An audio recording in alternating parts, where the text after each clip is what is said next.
Le Brésil est-il donc menacé par un nouveau coup d'État?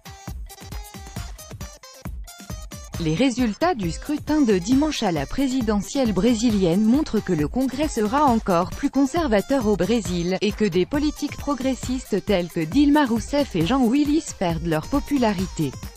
Une politologue de l'Université fédérale de Rio de Janeiro commente pour Sputnik les résultats du premier tour.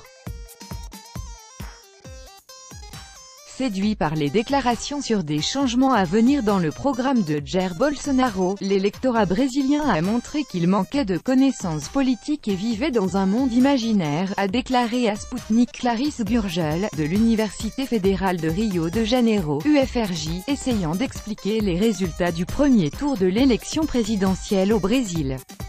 Cela peut paraître un phénomène positif au regard des changements, mais montre que les gens choisissent le candidat le plus caricatural. Nous constatons que cette partie de la société brésilienne s'en tient à des idées conservatrices, mais plutôt du point de vue moral qu'économique, a estimé l'interlocutrice de l'agence. Et d'ajouter que les résultats du scrutin montraient que l'électeur brésilien avait voté pour ce qui manquait à Dilma Rousseff et Michel Temer, pour le charisme. Cet électeur a été gagné par des personnages excentriques. À mon avis, la menace de deuxième coup d'État pèse sur le Brésil, et cette fois, pas au sein du Parlement, comme en août 2016, dans le cas de la destitution de Rousseff, NDLR, mais avec l'engagement des militaires comme en 1964, a rappelé Madame Gurgel. La Brésilienne a constaté que des personnages grotesques sans aucun bagage politique venaient au pouvoir dans le pays.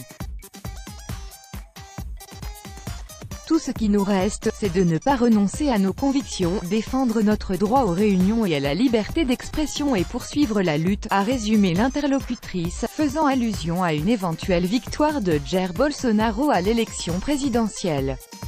Jair Bolsonaro est arrivé en tête du premier tour de l'élection présidentielle brésilienne dimanche. Le candidat a récolté 46,2% des voix. Il est suivi par Fernando Haddad, candidat de gauche, avec 29% des voix. Jair Bolsonaro affrontera au second tour de cette élection présidentielle, le 28 octobre, Fernando Haddad. Ces chiffres témoignent, selon les médias, d'un tournant à droite à tous les niveaux du pouvoir au Brésil. Écœurés par une corruption endémique, les Brésiliens s'attendent à ce que ce scrutin apporte le changement dans leur pays rongé par une crise économique et politique.